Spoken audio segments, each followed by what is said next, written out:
What's happening, everyone?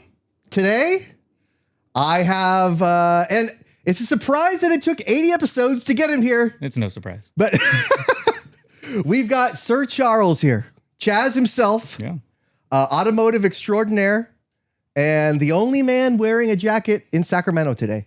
It's only 70. So It's hot, give me dude. a little time. You saw I had to put the sleeves back on for the folks at home. Yeah. We'll get there. So you and me, we both have worked for, we both have a passion for cars that we tried to translate to a career in cars. And we found out that if you try to get a job in something that you love, you start to despise it. Oh, yeah. Well, it's like all things, in moderation, all things are good. For me, the hard part is taking the passion and keeping it through every day, right? Right. You can love something, but the more you do it all the time, it starts to suck. So there's a lot of people out there that say, do what you love, right? You'll never work a day in your life if you do what you love. I kind of don't subscribe to that a little bit, right? Yeah. There's obviously some value to it, but for me with cars, it was a 15-year auto body relationship, right? And then a couple of years in the custom world, and it got to the point where you just are like, dude, I'm done. Yeah, cars are stupid. I don't want to talk about them. Again, you talk about them all day. It's like a plumber. He goes home, if his sink's leaking, he's like, screw it. Yeah, it's fine. Right? Well, the mechanic's car never runs. Right. It's that kind of thing. Like the police's kid is a little shit. Right. The pastor's kid is always same thing. Yeah. So that's kind of the thing with that, and maybe it's just automotive specific because it's a grind. It's the worst industry to work in. Pun intended. 100% it is a grind. Yeah, like the gears. So it's people expect a lot. It's their second largest investment in their lives usually, right? Yeah. Your home and then your car. So right behind a yacht. Right behind, of course, yeah. So it's just like people, when they're coming in to get their car worked on in the auto body world, it's brutal because they don't want to be there. It's like the dentist, right? That something bad happened, then they got to see you, and then they have to deal with the insurance company, and everything just goes poorly from the beginning, right? You're starting off on a bad foot. And in the custom world, it's a little different because people want to be there. They're excited. You get to talk about cool, fun stuff. But auto body world was tough because it's coming in there. Number one, they got in an accident. They may have got hurt, right. But now they are, what you probably aren't seeing is them getting dicked around with the rental car with the insurance company. Right. Then like, oh, well, we had to order this because obviously we don't make our own plastic parts here in the United States, really. Right. So we had to order it from either Japan or China or Indonesia, if they want to get around the tariffs. Yeah. But, and it's just, you don't really understand, like the people don't understand it's not really their job to, and you have the car, you're trying to get it back to what it was when it's been crunched or bashed in and like a door, like a door piece. That's like probably the hardest to fix, right? Like a door skin. Like you hit in the door. Yeah. Oh, well, I mean like the frame, like if the door frame is replace it. Yeah, well, and it's tough because there's two factors, right? You have people that own cars that don't know a lot about cars, and then you have people that own cars that know a little too much, right, to be dangerous. But they don't understand the process of repair. They don't understand industry standard. They don't understand what their insurance company covers, right? Which is often very different from what we would like to have happen. Most insurance companies, actually, I would say all insurance companies, make you use or have a requirement in their little documents that make you use aftermarket parts, aftermarket used alternative parts is what they call them. Right, and those plastics usually need a little customization to them itself, maybe a little fiberglass addition. Yeah, 100%. Holes drilled. Well, and what's interesting about my career, right? Started sweeping floors. Moved into the paint shop. It was a body apprentice. Was a journeyman bodyman. Moved into estimating management, right? Upper management. So I've seen it from all angles, right? Yeah, you started at just this tiny little shop that was like a friend of a friend, and you did it the old school way. Yeah. Oh, yeah. You went up the old school way, and there's something to be said for that. Yeah. My first day on the job, it's my favorite story is boss hands me, I don't know, my ass from a hole in the ground, right? He hands me a cutoff wheel, a huge 9-inch cutoff wheel. And there's a 64 Impala and it has a tape line on the sail panel. And he hands me a thing and he says, cut that roof off. I'm like, all right, I don't know, 19, 18, 19, whatever. And I'm like, sure.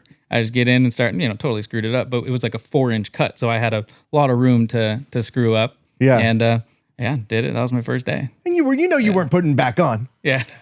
Well, we put it back on, down a little bit. Oh, you chopped it? Yeah. Like to, I don't know what they do. Oh, like just to make it smaller, isn't it a chop? Isn't that I think it's chop top. Yeah. Yeah. Because it was 4 inches on the sail panel. So we cut off the roof, lifted it up, which was a whole mess too, because he had pulleys and shit in the ceiling. It was an operation.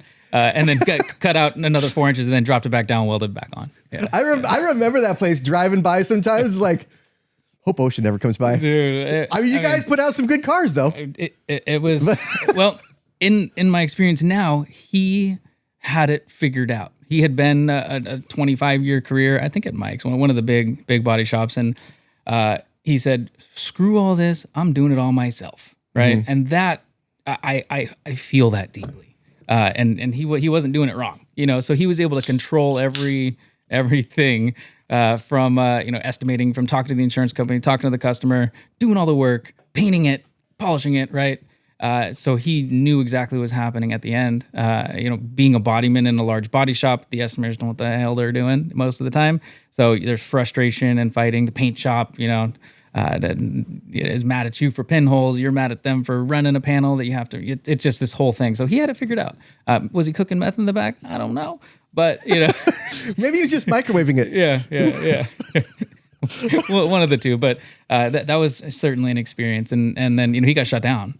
I heard about that. Pretty sure while I worked there, right? He got shut down, and so I think it was a BAR violation, which is a bad thing to get. And I think he just said screw it and closed it. And I want to say he made the recommendation to call Cook's Collision. I don't remember who did, but somebody call Cook's. It's the only spot you should go. So, back when it was Cook's. Back in the good old days. Yeah. Man, yeah, and you were there. Then you went to it was at Caliber. It was just changed at Caliber. But what made you want to go from there to customization? Just because you probably had enough of the fatigue and for sure. Dealing with the customers there that didn't care about their car. Yeah, well, we can back up a little bit, right? I was with Cook's for 12 years. And so I started loving cars, worked on cars, still love them, got into management, just burned you out, right? And then we were acquired. We were bought. Cook's was bought by Abra. And Abra is a different consolidator. They don't change the name on the building all the way. They don't do the stuff. It would be like Cook's Collision and Abra Company, right? So the owners sold because they were, they wanted to keep the Cook's name alive to Abra. Yeah, Abra's just trying to get their stank on it. Abra's just trying to get, and they do bring some benefit, but Abra doesn't exist anymore because there was some holdings company shenanigans. And you don't say. Then Abra's holding company merged with Caliber's holding company, some shit like that, right? It was just this suit, bullshit. And then all of a sudden we were Caliber. We were Abra for 6 months. And then we were Caliber. And I'm like, dude, I'm not a number. I don't want to work for some huge corporation. I stuck it out for a couple of years. And it was fine. It was good. There was a lot of experience in that merge and acquisition business-wise that I use today, right? That I learned a lot of. Had nothing to do with cars. At that point, you're working for Best Buy, right? Yeah. Has nothing to do with cars. The cars are this much of the business, and everything else is numbers and bullshit and insurance companies and customer service scores and metrics and like Dunder Mifflin selling paper. Pretty much, yeah. It's not really about the paper anymore. Yeah. It's about the logistics. Yeah, I felt like Jim. My boss is an idiot, and I'm over here just trying to be a good guy. So the reason why I made the switch is because I still wanted to keep the car love alive, right? I still had it there somewhere, right? And so I was fortunate enough to make some relationships along the way where I knew of Elite, and they're this exotic car luxury retailer, right? Used cars, and they wanted to start a custom shop. So I said, shit, let's do it, right? And it was during COVID, and right at the beginning, I think September is when I left. So it was in COVID, and I had a meeting about a meeting. Then I had the meeting, and then I had a meeting about how the meeting went, and then my boss called me and asked how the meeting went. And I said, you know what?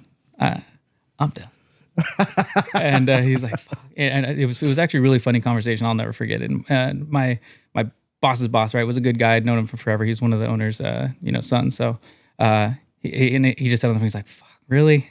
I was like, yeah, I'm done. So left that for forever and started the custom car thing. And we had a building.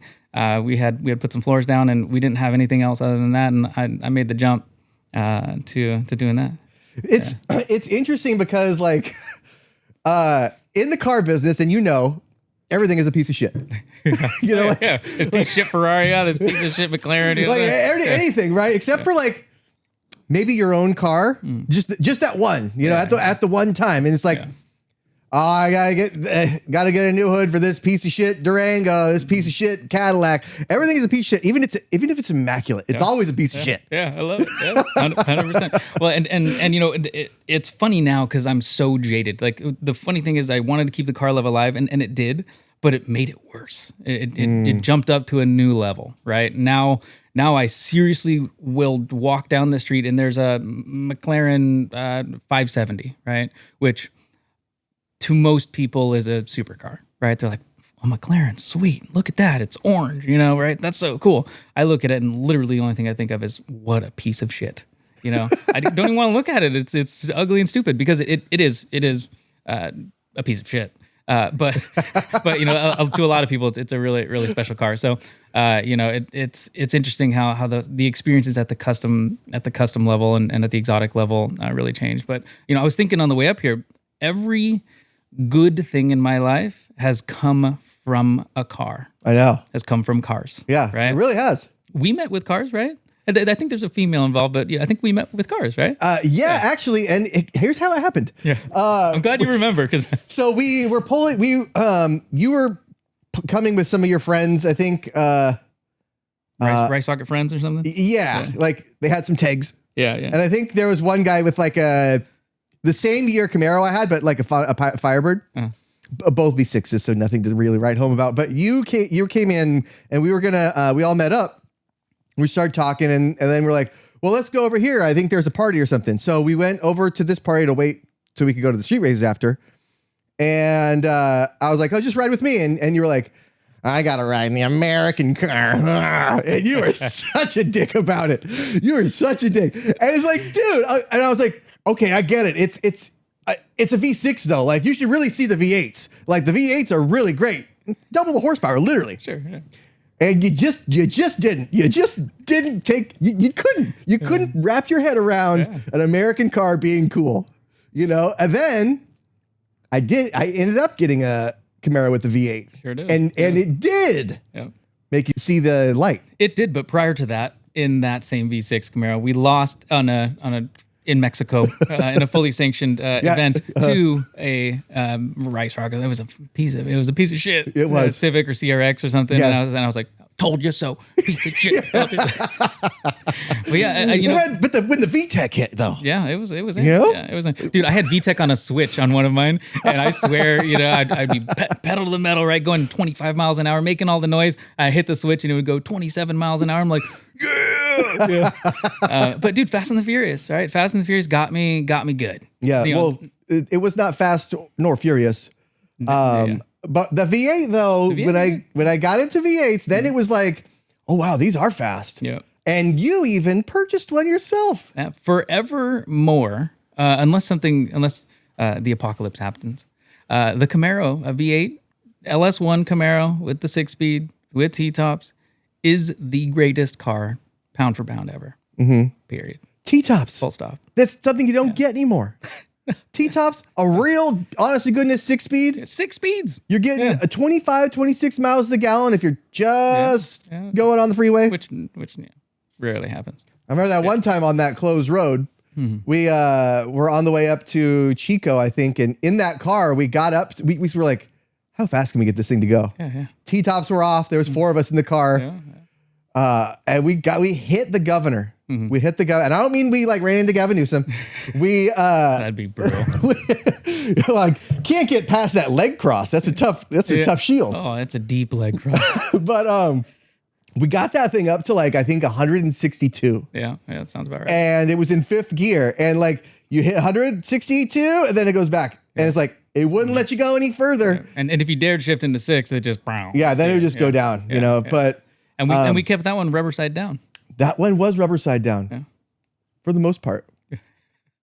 But so you said other things from cars. Yeah. So what else? Yeah. So I mean, shoot. You can say shit. I can. Yeah. The tens of people watching don't care. Beep. It's just my mom watching anyway. So when I was with the Elite and I had the R8, which I'm sure we'll talk about a little bit. I met a group of friends there that have become really close, really fantastic people. You know who you are. And I met my current business partner through cars, through that situation. My wife, I probably should have said that first. Yeah, you should have started with that. My wife. I actually drove a Lotus by my wife's house at Cook's. At Cook's, we had the Lotus. Yeah. But I had the LT1 Camaro. Mm-hmm. It was blue, silver, black, at least at that point. I think there's some red on there too. Yeah, there's a little bit of everything. Yeah.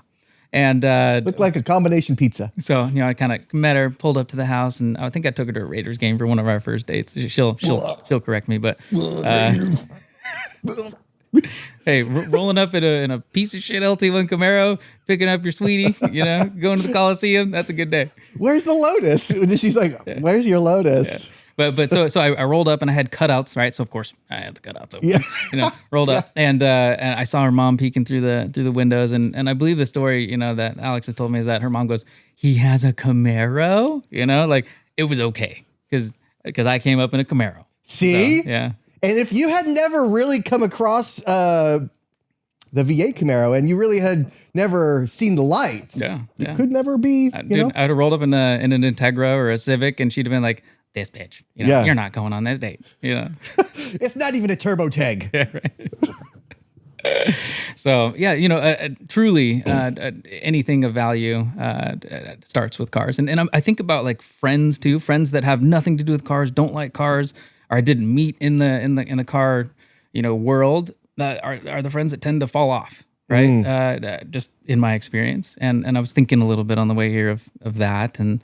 Holy shit. Like all the people that I knew with cars. I mean, they're still like buddies of my brothers from the car community that we were never really close, but shit, I talked to them more than I talked to some people that I've known, from high school.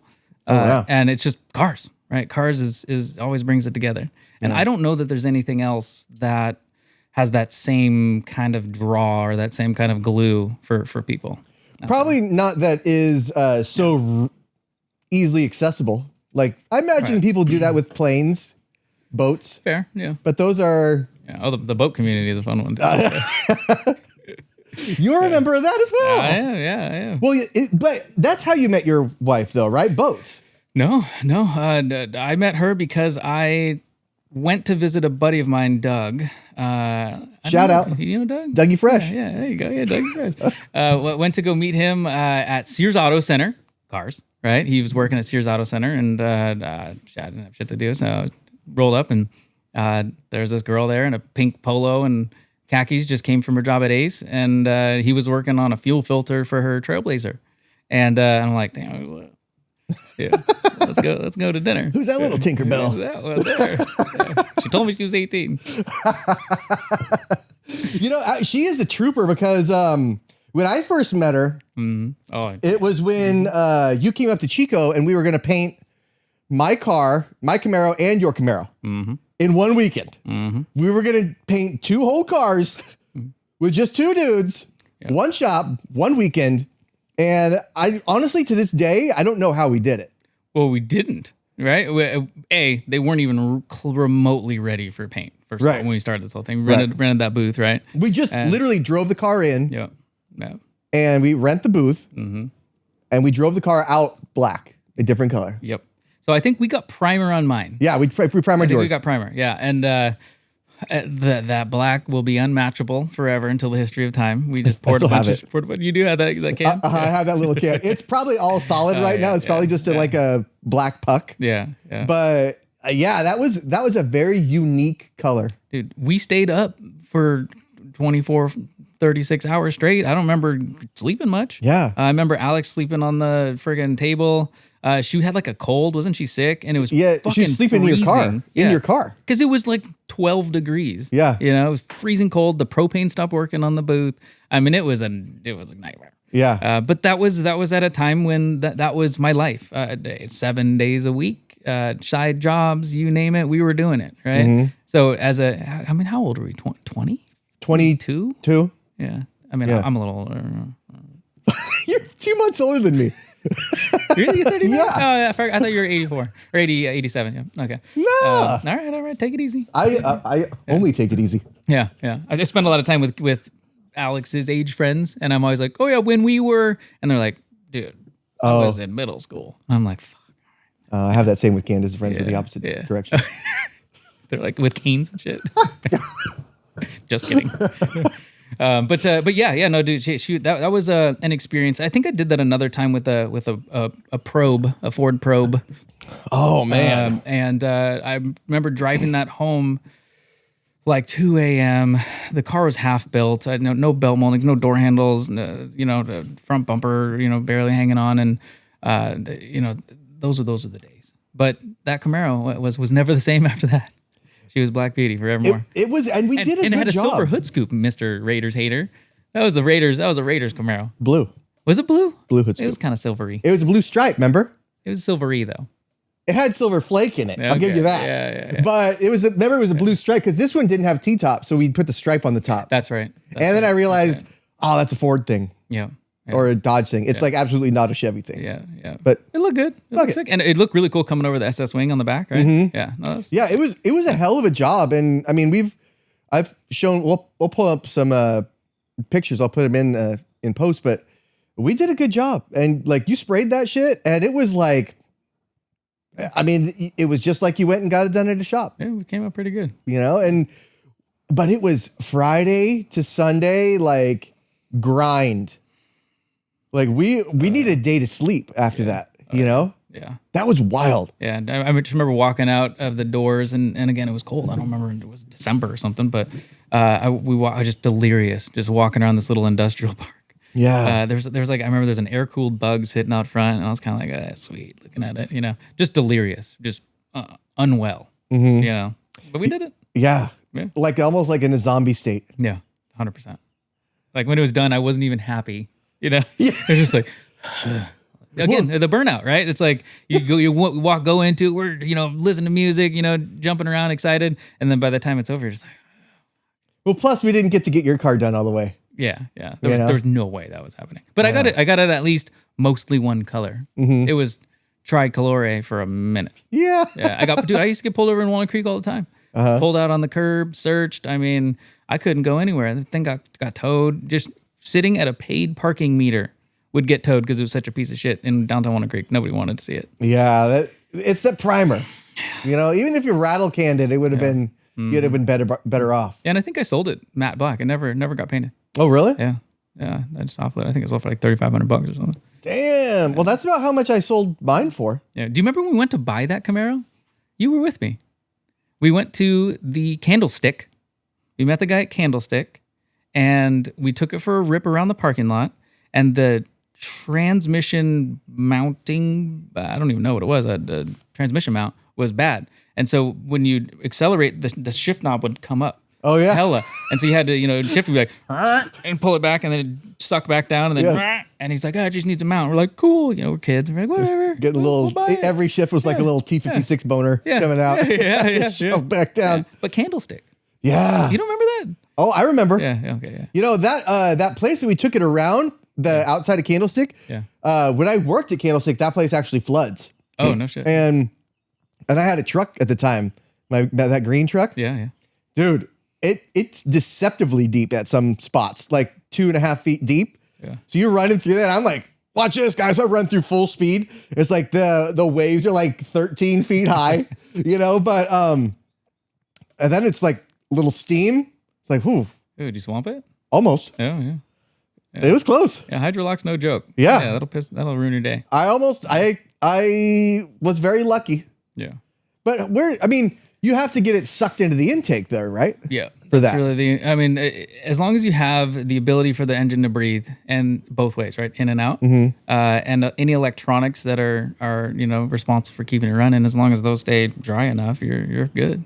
You know, all the magic happens inside. That's true.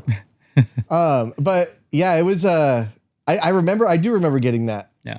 That guy, I don't remember much about the guy though. I do remember about the T56 boner thing where they kept popping up. But did we ever fix that? Was that ever fixed? Oh yeah, it was right away. It was just exactly what he said, right? It was just the cross member. Yeah, and we could have gotten screwed big time, right? We didn't know what the hell was going on. Yeah. So yeah, it was went down to AutoZone or Craigan or whatever and got a mount.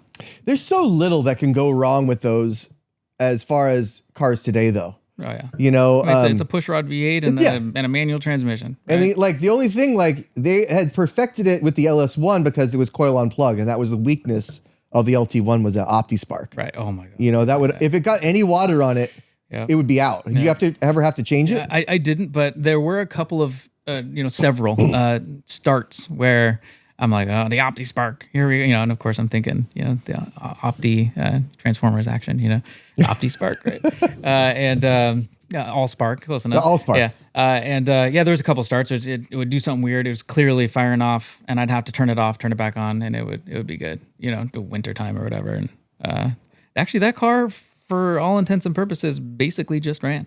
Yeah. I mean, it's a Chevrolet V8. It doesn't get any better than that. Yeah, it's it's gonna run, but don't get too used to those electric windows. Yeah. Or the electric locks. Yeah. Or the electric anything, the power seats. Yeah. Or the door card staying on and pushing the button. I mean, the interior was brutal. In fact, I there was a time when I got out of the R8 and the twin turbo V10 world where I'm like, I want a piece of shit. Yeah. Right? A real one. I want to be not sure it's going to start every morning, And so I'm like, I'm going to get a Camaro, right? And so I was looking at, LS1, of course. The LT1 was, it was okay. It was just a stepping stone almost. Yeah, but it's also fucking ugly. The LT1? Oh, yeah. Oh. Yeah. I actually have a buddy of mine. He has a huge tattoo of an LT1 Camaro. And I'm like, dude, you couldn't get a catfish? Yeah, what the hell? So anyway, I was looking, and the one thing I didn't care really about the miles. I didn't care about whether it had aftermarket rims or any of this stuff. It was interior. I would look at the listings, right, and look at the interior and be like, it's blown up. And then some you'd see that are just immaculate, and then you'd scroll down to the transmission part, and it's like automatic. And oh, gross. I need that grandma that owned it that likes having the manual. Yeah, that's the thing though, is any manual that you're going to get now has probably got a whole lot of shot synchros. Clutch that needs to be rebuilt, a rear end that's going out because that T56 will eat up those rear ends. Well, the problem is the hoodlums ruin everything, right? Right. You have a car that's so perfect, so powerful with the manual, and it's been to a couple sideshows at this point. Pretty much every Camaro in existence in the Bay Area has seen some stuff. Yeah, and you're really not going to get those. Like what I got when I bought that fifth Camaro, which is some mom. Yeah, the silver one, right? Yeah, the silver one. Yeah. And there's some mom was just, oh, well, we need to get rid of it because I need something that can fit more kids or whatever, And it was I think they wanted $5,000 and it had 100,000 miles on it, but it was salvage. Remember, it was salvage title. Yeah, I do. And I realized after that, it was kind of hard to sell. Because it's salvage, I had a guy that flew out here from El Paso to get it. I remember that. He drove it back, and I guess something happened on when he got to El Paso, but it made it from Oakland to El Paso. Had 200,000 miles on it when I sold it, and it had a decent amount of hard nitrous miles. With the 150 shot, as you remember. Oh, yeah. And it still kept going, And I had an issue with. I think it was one of the heads. I think I stuck a valve or something, and I ended up just getting new heads, right? Just used heads. But I got them off of a 99 Camaro and the 90 or 98 Camaro. And the 99s, they have one solid coil pack. And in 98s, they're all mounted individually. So if you open the hood, one side was okay, and the other side was mounted individually, crooked and stuff, but they still worked. Yeah. Just I remember that. Yeah. Really? Yeah. Yeah. It was an odd one, but I miss having that kind of car. Like I have my Camaro now, but it's not a stick. It's not fuel injected. It's not something that I'm comfortable taking to sideshows because or anything. Not that I would really go, but I put so much work into that, painting it and redoing everything of it that I don't want. I mean, I'm worried even now. It's parked under a tree. I know the birds have shit on it. I know they have. Yeah. Well, I thought it was funny. You locked it's in your driveway and you were locking all the doors, rolling up all the windows, You bet. She's your baby. You got to take care of her. That's it. Yeah. I don't want people stealing my disco ball. Yeah, no. Come on. Or my air freshener, even though it's like 8 years old. The air is anything but fresh at this point. Yeah. Well, I mean, as car guys, we have to have the car, right? The outlet, so, you've done the work on that one and that was an outlet for a while, right? And now driving it, right? You said you go to pick up your daughter and all those things, and that's the outlet, right? But there's still needs that are unmet, right? The fire it up and go for a rip around the block, right? Or go for a little high speed pass on the freeway, right? Get a little frustration out, listen to some tunes. There's things that cars do for us that when it goes away, it's missed. Right, and that's really like. It's a wholly American thing, because the Australians kind of. Oh well, yeah, that's true. That's true. That is true. That's true. Yeah, that is true. Yeah. But mostly, absolutely, because the roads. Like anywhere in Europe, it's going to be like, oh, this is such a like culturally refined and everything like that. But it's like the roads there are like you can't get up to like 5 miles an hour unless you're at the Nürburgring, Germany or something. Yeah. Like unless you're doing something like that. Yeah. And so like being able to just get in the car and cruise. Yeah. That's an American thing, specifically, mostly a California thing too. Yeah. With the PCH, Highway 1 and all that. Yeah. But you had stepped all these up, right? You had the Camaro, then you went to you had that Mercedes for a little while. I had the Mercedes that was one of the cars I've owned the longest in my life. Really? Yeah. Yeah. So without question, the best car for almost everything, if you're talking about, let's call it newer-ish, right? And we're talking about a little bit more money. To me, the best all-around exotic luxury car is the E63, for sure, right? I can't. I hate riding in it because the windows are so small. They are kind of tight. Yeah, and the newer ones are even worse. Yeah, it's like I can't get out of there if I need to. I got to squish. But hey, 6.3 liter. Big old motor. Yeah. Right. Or a 4-liter twin turbo. I think a 4 or 4 on one of them, and a 4-liter twin turbo. But I had the all motor, right? Because I had to get my American fix somehow. Yeah. It's basically an American version of a German car. So you get the German engineering for the suspension, you get the comfort, right? You get all the technology, and then underneath is a 6.3 liter.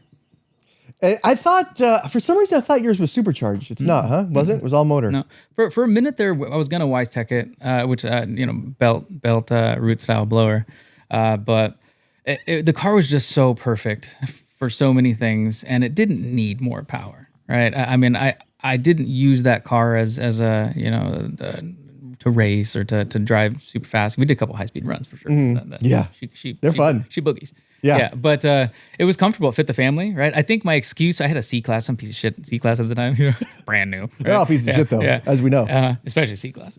And I think Alex was pregnant, and I said, hey, we're gonna have a baby. I need a bigger car. So went and actually this is where I met the guys at Elite, right? Again, a life-changing relationship. And I had known them a little bit through the Cook's Caliber thing, and I walked up and I said, hey, find me this car, right? I needed to have this package. I needed to be white, of course. I needed to be white. I needed to be this year range, black interior. I kind of spec'd it, right? And a month or two later, he calls me. He's like, dude, I just got the car. And I went over and bought it in 30 seconds. I didn't even think. I didn't even ask how much it was. God. Yeah. I was like, I need it. Gotta have it. So I think I leveraged the kid on that one to those are all-wheel drive, right? Mine was not. Oh, Yeah, mine was not on purpose. That was what I wanted. Yeah. Right. Because I All had, motor, rear-wheel drive. I had fully converted. Right. Yeah. I think I was driving a Chevy truck. Oh no, shit, that was after. That was the GMC, Wait, right? When did I have the Duramaxes? Yeah, maybe I had a Duramax at the time too. Fuck, I don't remember. Oh, I had to have had. yeah. I definitely had the Duramax and the E63 at the same time. Either way, both either way. white. But I all white. Yeah. Mr. Fleet vehicle. Yeah. Everything's got to be white. It's like, and you're like, but you never see the dirt. And I'm like, okay. Yeah, no, you definitely do. I've been converted on that, but I like the fact that it's simple, it's easy, it blends in when it needs to, and is visible when it doesn't. You drink a chocolate milk. Well, sure. Yeah, I just at this point it's funny. And although I've seen other colors and other cars and different things, and I've been like, oh yeah, I could definitely do that. I'm too committed at this point. If I buy a car that's not white, I'm gonna have to eat so much crow over the years of having white cars. See, seriously, probably 10 cars that have all been white.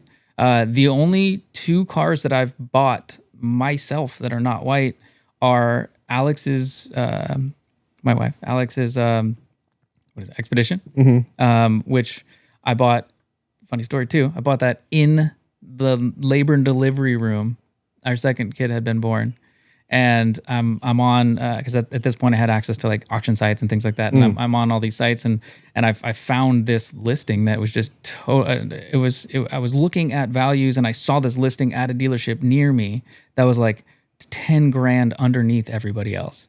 And I'm like, what the hell? Because the program gives you all this stuff, and I'm like, what the hell? So I look at it, I click on it, I call, and they screwed up. They had the car for a whole hell of a long time. They valued it when they got it.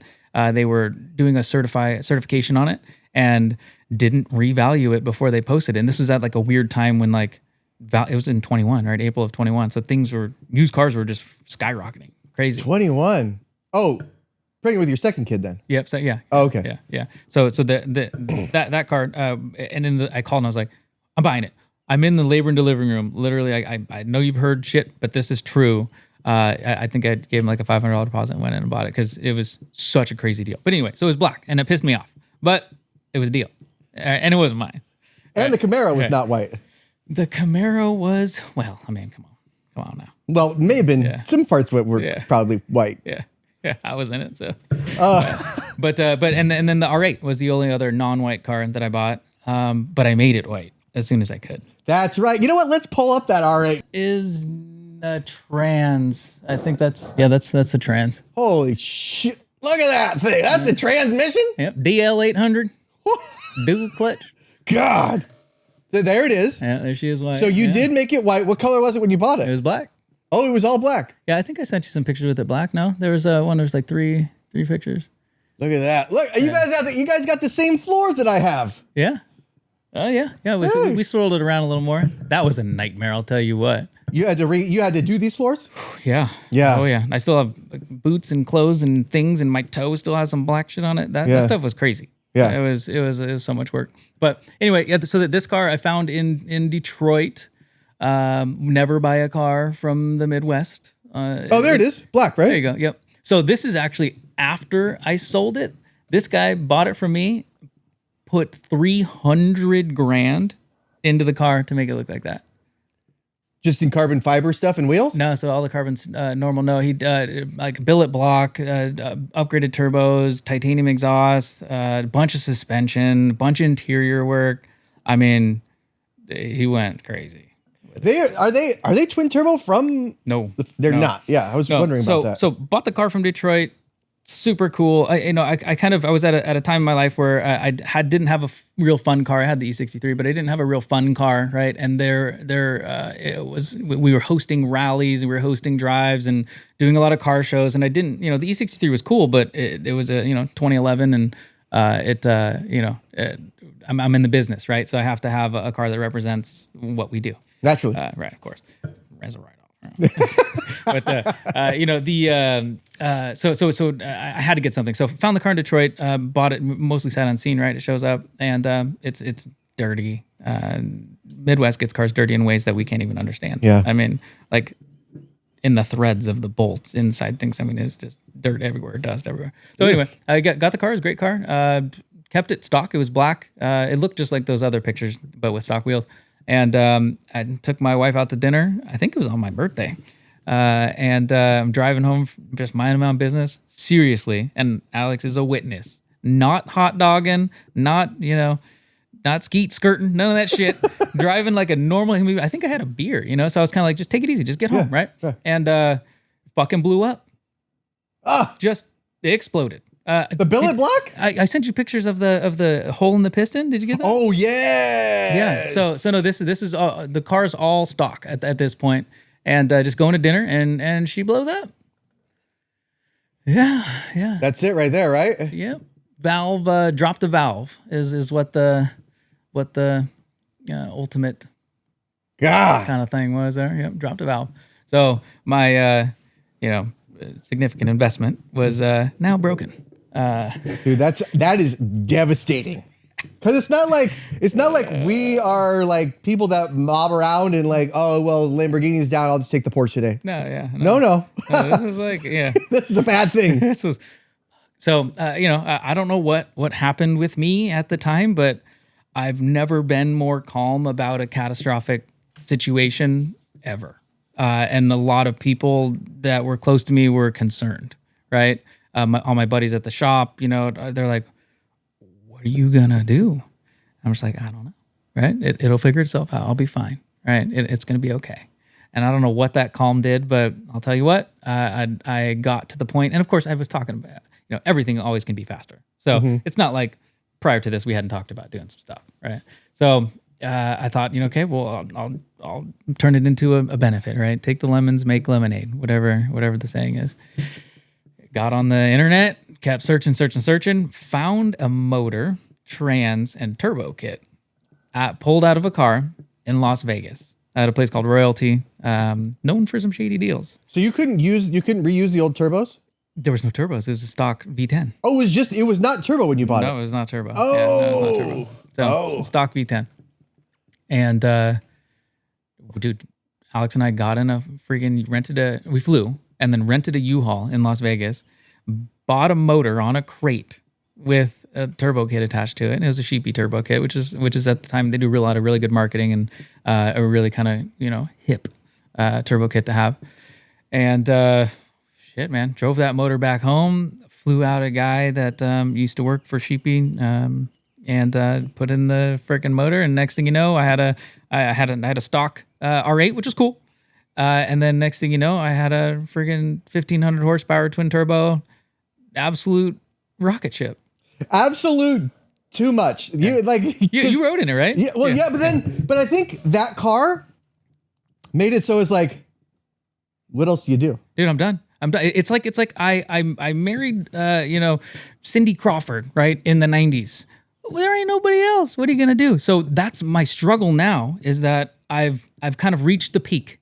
Right, I was the quarterback in high school with the prom queen. You throw a football pigskin over them mountains there. What am I gonna do now? I'm gonna go work at the tire shop. That's what I'm gonna do. So after having that car, and I had it twin turboed for like a year. So a year of crazy memories, good times, so many good things, right? And the car market was kind of turned around, so I was like, fuck, sell it, right? But I everybody asks me. I think you ask me all the time, right? What's next, right? Yeah. What's the next thing? And I'm like, dude, what could there be? I honestly, if today I had to make a decision to buy another car, I would buy another V10. So I'd buy a Huracan or an R8 and do it again, because it doesn't get any better. And reliability wise, it's an Audi, right? Even the Lambos are the same shit. Just I have an Innie myself. Yeah. Audi. Yeah.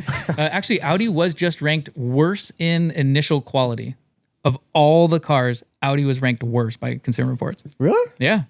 Why? I don't know. Probably because their motors blow up when you just come from dinner. Yeah. But yeah. So I don't know what to do now. And one of the downsides to a car like that, right, is that they say the room at the top is there's not room for a lot of people, right? If you want a lot of friends, you drive a bus. If you want real friends, you drive an Audi, or you drive a supercar, because you only get one seat, right? Some shit that entitled people say. Is that a saying? Yeah, it's a thing. Okay. I butchered it, but they basically make an excuse for the car and that all that kind of stuff. So I've been checking. It's still on here. So anyway, the downside is that every Saturday or Sunday or whatever, I want to go out in the car. I want to get my enjoyment out of my car, right? I can only take one person. The problem is I got a family of 3 or 4, right, including me. So had to decide whether or not we were taking the kids, had to decide, all these things. And so it just didn't work for the family. So sold that. And instead of getting into a new car, we're doing the boat thing now.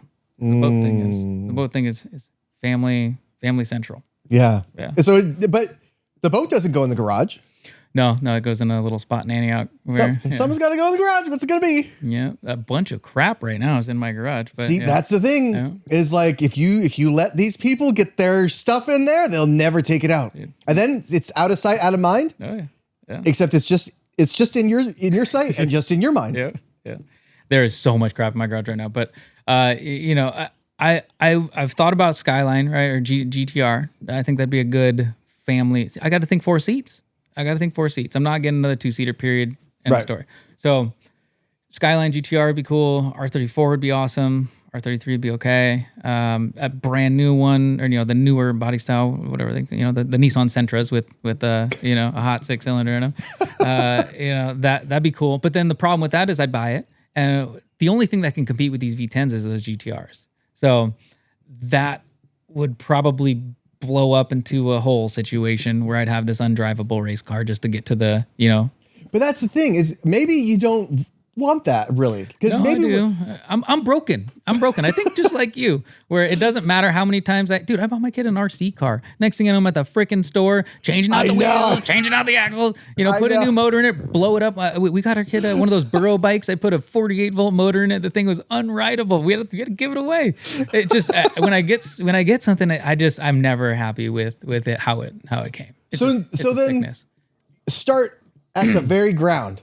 Buy something that's a piece of shit and then work on it with your kid. That's what I did, just like something like that to where it's because you've already beat the game as far as a fast car. You beat the game, right? But now you got to go back and you got to do the side quests. Yeah. You got to get the side quest with the hot rod that barely runs and maybe you drive it around the block and then maybe it's not got any windows or doors, that kind of thing. Dude, that's what I'm saying. Yeah, I've been telling Alex that's what I want. So. A little history. I think it'd be cool to get like a town car or like a Continental. I was going to bring that up. Yeah. You had that town car that you could drive with one finger. Dude, do you remember when you drove with one finger in Tahoe with all of us and one of the dogs was in the trunk of the car? There was like 7 of us in this car, and it was a big trunk though. It was a huge trunk. Yeah. No, it was a huge trunk. Yeah. The trunk was big as this freaking garage. It was like a 5-body trunk minimum, Yeah. But that was the coolest car ever. I haven't seen one since, like in person. Well, we drove that thing up to Tahoe, and then there was so much traffic on the mountain that I was like, we took like 80 something, some windy ass road, right? Well, but then it was like a shut down almost because we were stopped there for like a half hour, and I was like, fuck it, and then we just put it in park, and then we got out and just started throwing snowballs at other people in cars, and then they got out and started throwing snowballs. It was like, it was like how a food fight starts. It was perfect. Yeah, it was perfect. Yeah. And that car, I have so many good memories in that car. I got pulled over leaving your house in Moraga one time. I was wearing pajama pants and a ridiculous orange puffy jacket that I wore. I don't know what was wrong with me. But I got pulled over in that car several times leaving Moraga. One time on like Moraga Road, like the weird twisty part, and it was probably 1 a.m. And that boat doesn't get off to the side. Right. So it was basically stopped in the middle of the road. And got pulled out of the car because I'm driving a town car in, Moraga. I just can't win. I would have been better off in the Camaro, I think. Almost. But dude, that car was like sitting in a couch, just big pimping. There's nothing better. It had all the computer, all the stuff, and the power steering like bias need to be turned down a little bit. There was no road feel. It was wild. And the steering wheel was also this big around. Yeah. You were like gliding through. Oh my God. And the suspension, I mean, you could self-leveling. I mean, it doesn't get any better. And so I haven't seen one. Again, my brother and I talk about it from time to time, right? Because it was his car. If I remember right, it was his car. I kind of borrowed it, used it from time to time. And then it kind of became mine, and then it became my sister's, and then she totaled it. Oh, what? Well, I think somebody hit her. But yeah, so it kind of ran through us. But we talk. My brother and I talk about it from time to time. He sent me a picture. He saw one similar on the road, but I don't know what it is. 86 Lincoln Town Car. Can't find one. I don't know. And that thing was optioned out. There's no. Yeah. Oh, remember the stereo put in that puppy too? Yeah. It slapped. That thing was like weighed as much as your truck does. 100%. That thing was a beast, and it was a boat. It really did glide because you're turning and you're like, yeah. So it's more body roll than an aircraft carrier. Yeah. It didn't do many things well performance wise. It had a big old V8 in it though. I think a 302 or something like that. Yeah, they had 302 in there. Yeah. Yeah. It was yeah. Still though, it got 4 miles to the gallon. I mean, I came up to Chico in that thing a number of times, and it was like fill up on the way back, fill up on the way there. Yeah. Jeez. It was wild. Well, gas was a lot cheaper back then too. Yeah, a lot. $2, $3 or something. But also money was a lot cheaper back then. God.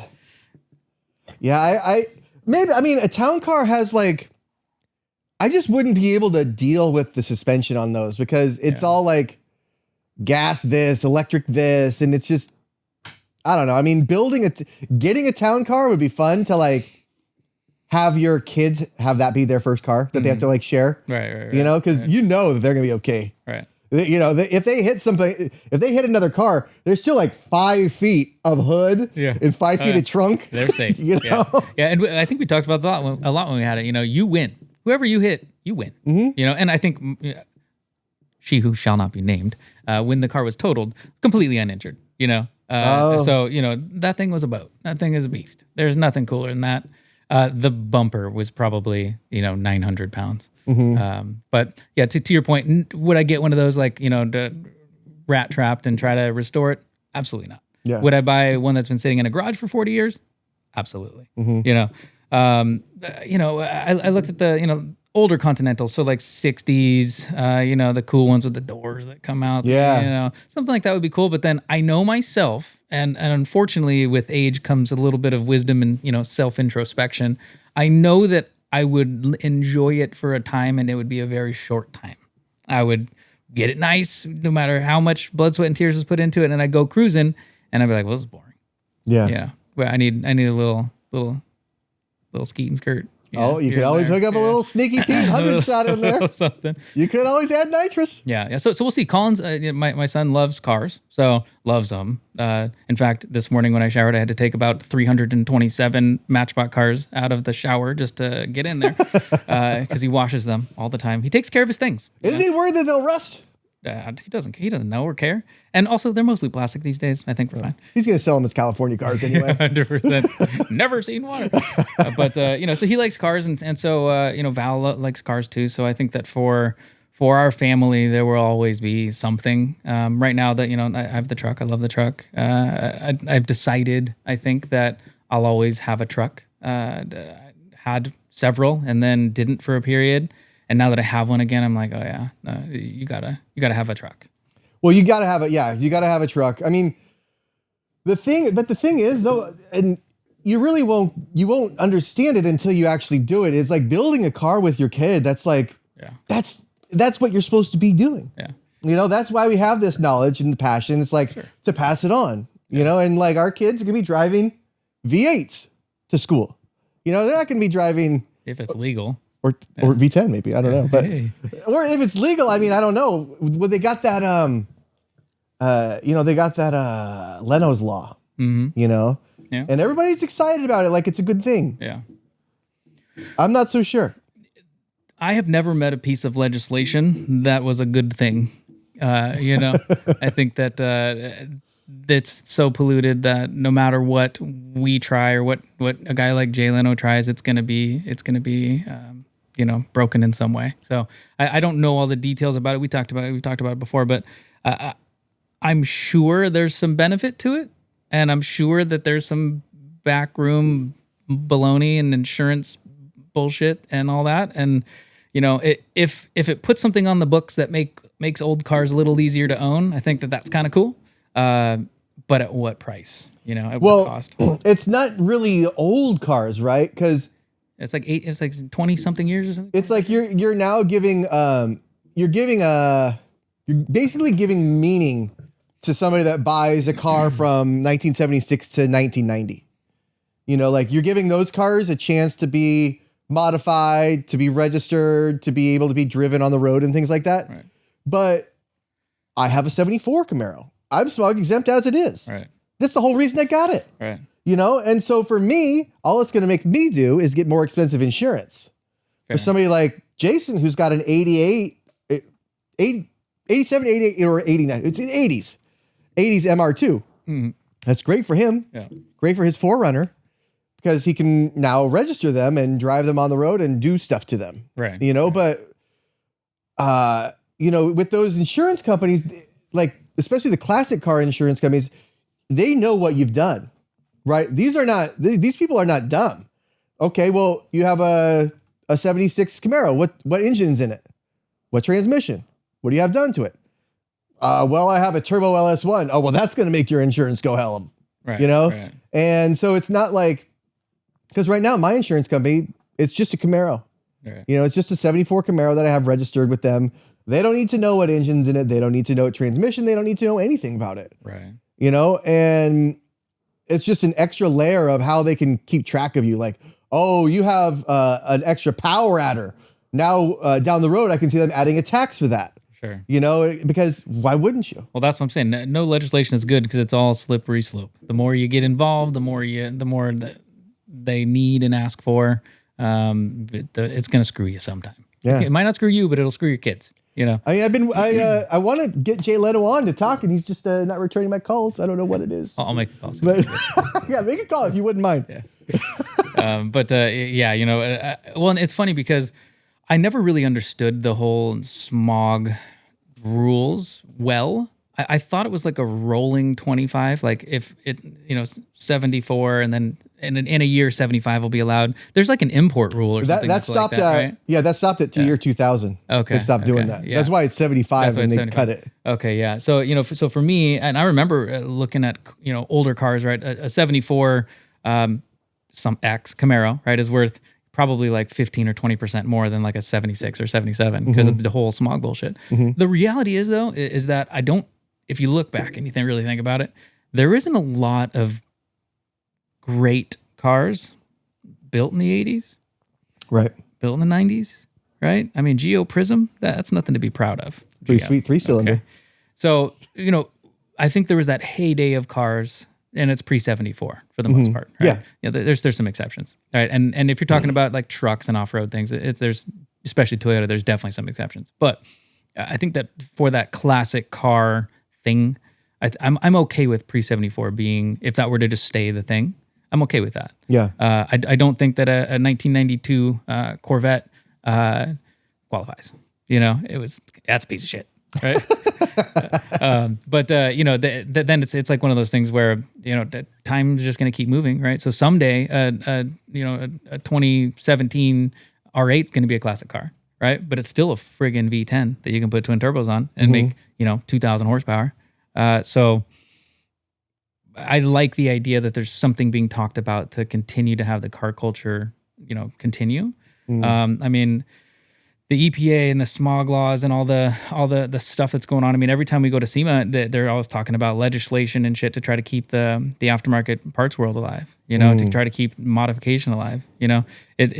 It would be a huge bummer if the electric thing goes all the way through, and if the car culture is kind of snuffed out by liberalism. Well, but you see now, like, what Dodge did to themselves. Yeah.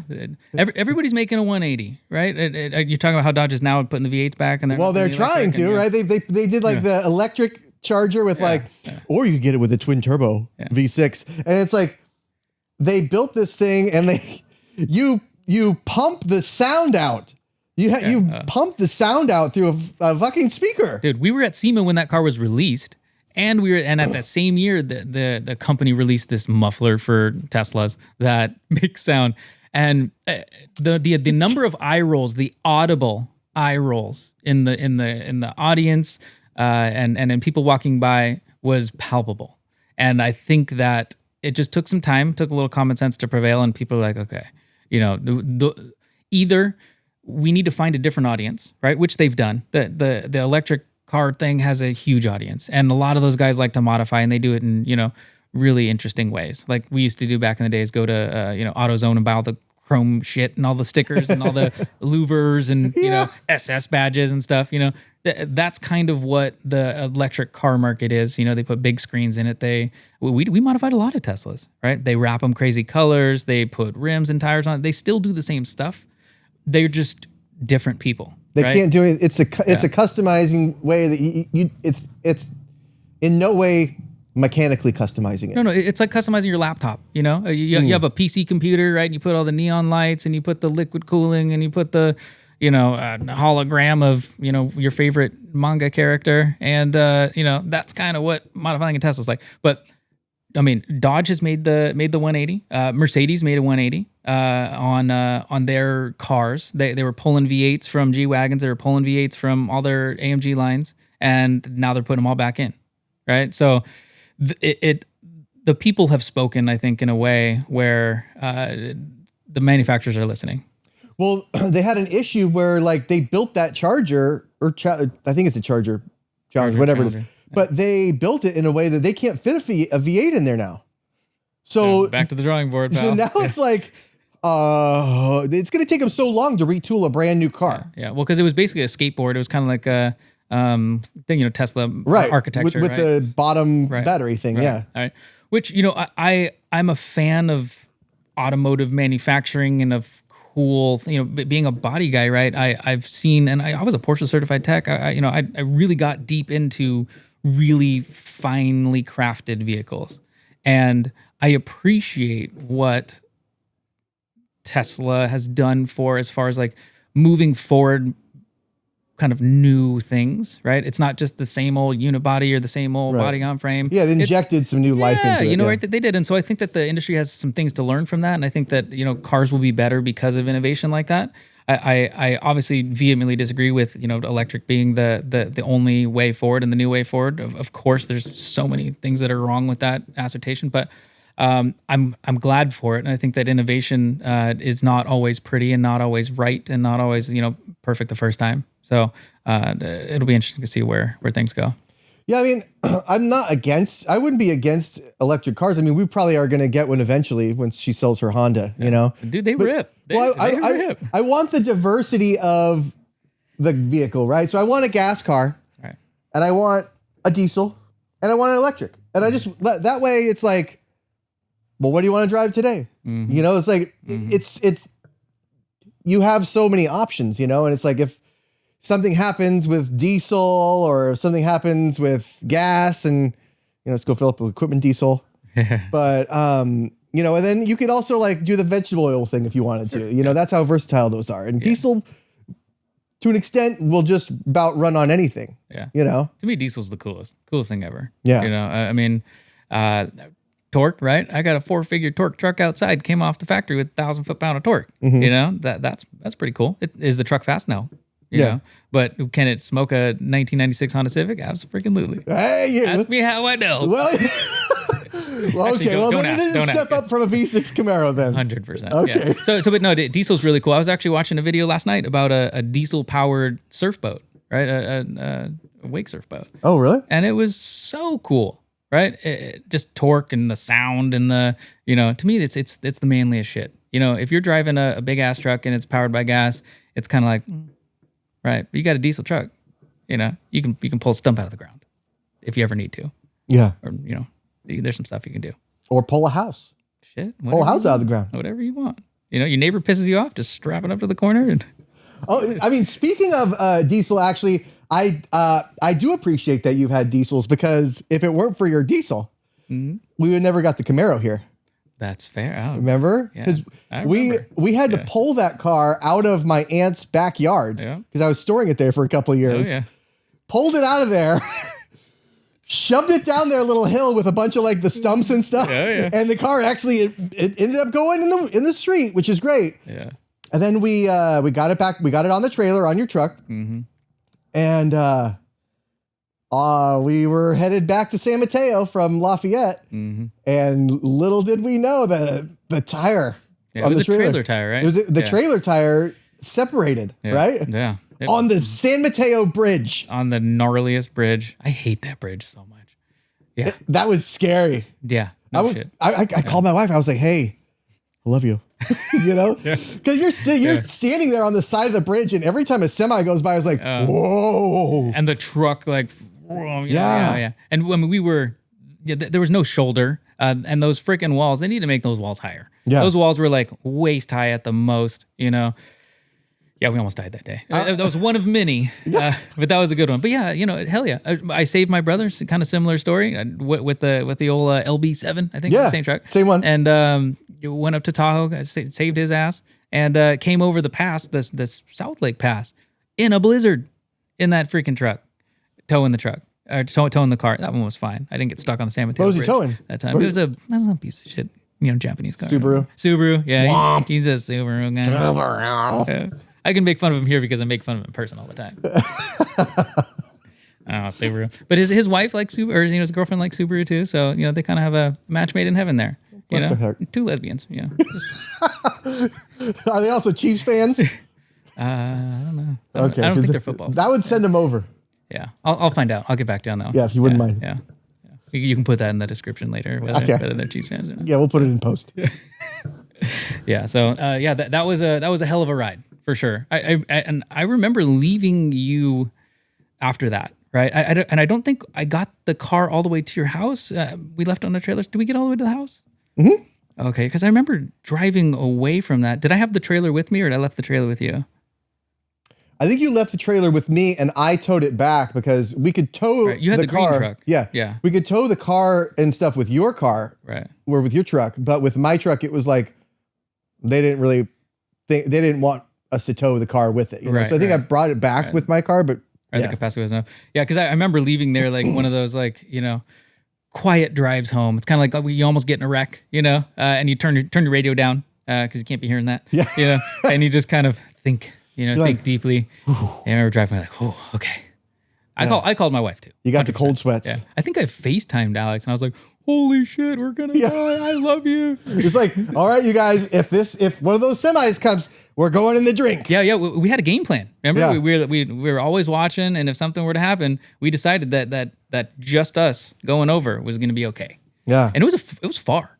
It was 50 feet. Oh yeah, at least. It would have hurt. Oh yeah, broken. I think we decided like a broken leg. You know, that'll be all right. Better than getting smushed. Yeah, you could swim with that. Yeah. But which way? Yeah. Like I think the current would just take it because there's current it's in like that little bay, right? So it'd probably push you back. It probably wouldn't pull you out.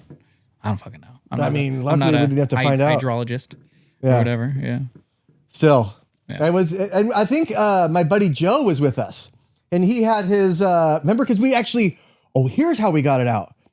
We had pushed the car out, and then we got his car, I think it was a Volvo, one of those little 5-cylinder Volvo things. And we put toe straps on his car, so the car wouldn't fall all the way down. Oh yeah. And he was backing up. Yeah. But the car was still going down, and that was the last drive that car ever made. That Volvo? Yeah. Oh no way. It had the motor had blown up about like 6 hours after that trip. Hey, why was the car so far back on the property? Like I remember it was like way back there, wasn't it? Yeah. I don't know. How did it get there? I put it there. When it ran? Uh-huh. Oh. No. It never ran really right. Remember, because no, it did. Because I had driven it around when I lived in Watsonville. Yeah. But Watsonville. Yeah, I don't think it definitely did not. I did not drive it there. I pushed it. Yeah. I think Bill helped me because he didn't want it in front of his house anymore. Yeah. Yeah. Now everybody wants it in front of their house, though. That's it. Mm-hmm. That's what I'm saying. Yeah. That thing came out good. I'm really impressed. Thank you. I could not have done it without you. You and Gramps specifically. You two guys. I called you off the hook, you know, so at odd hours. Yeah, at odd hours. Yeah. Well, that's the nature of it because you got to wait till the kids are going to bed, and then like it's 8 or 9, 1 o'clock in the morning, and it's like, hey, Chaz, what can I get away with doing this? Or like, It was always, can I get away with? Yeah. What's the minimum? Well, that's actually the questions that I ask. Yeah. Well, will this be fucked up?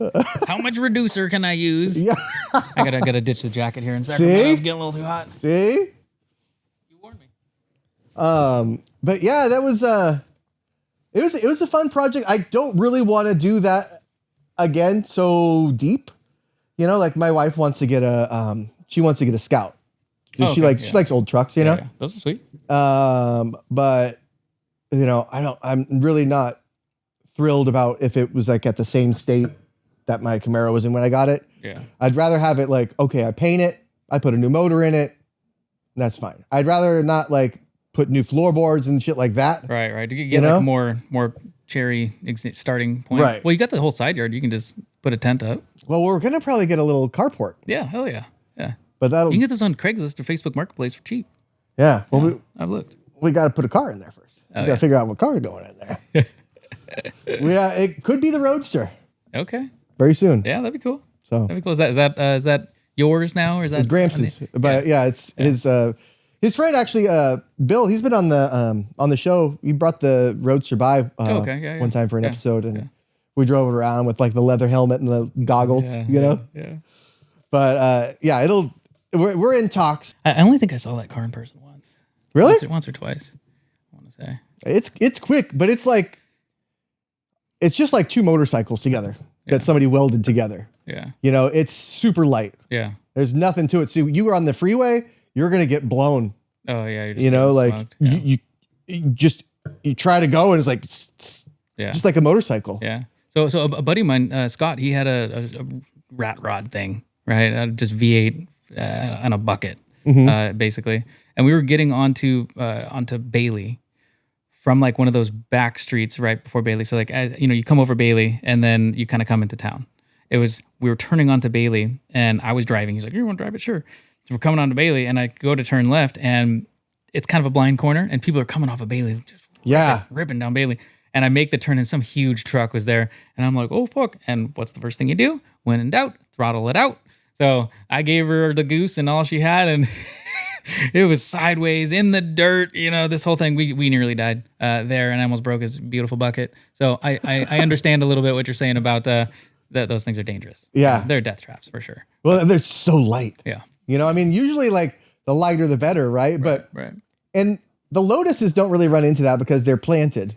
Well, and they don't have a shit ton of power either. They got 4 cylinders, 6 cylinders at the best, and they're fun and sporty, but yeah, that's pretty boring. It's like a Miata. A Miata is the perfect track car, right? There's few people that'll argue that it doesn't get any better to learn or to start tracking in a Miata because the power to weight's great, it's nimble, it's small, all those things, but it's so boring once you get there, right? And then you get more power, and then it's harder. So when you have too much power to weight, it's great for going in a straight line. And it's great if you got the setup right, but it also like brings the danger value pretty high. Yeah. Yeah. Especially because like those guys that like shoehorn a LS1 in a Miata don't necessarily have like traction control really. Right. Or they also like, don't have LS1, skills or mentalities. They have a fucking Miata, Yeah. So still judgment is quick. Poor. Yeah. I mean, it's quick, it's fast, but at what price? Right. There was a time when I was like, Miata would be cool, And then I don't know, I was having a moment. I still think that sometimes, like, man, well, if you really want to get fast, you got to get that thing in a Miata. It's oh, you're going too far. Yeah. Oh, and another car I looked at too was doing an RX-7, an FD, I think is what they call them, RX-7. Yeah, those like the third generation ones, right? Yeah, like the cool one with the round headlights, the Fast and Furious one. Of course, it's Fast and Furious. Those are expensive. They're gnarly. And if you find with like a nice rotary, they want all the money in the world. If you find one LS1 swap, they're usually just, pieces of shit. Half done. Yeah, half done and, scabbed together. So that kind of ran out too. But, it was kind of like Miata. What's the closest to a Miata, right?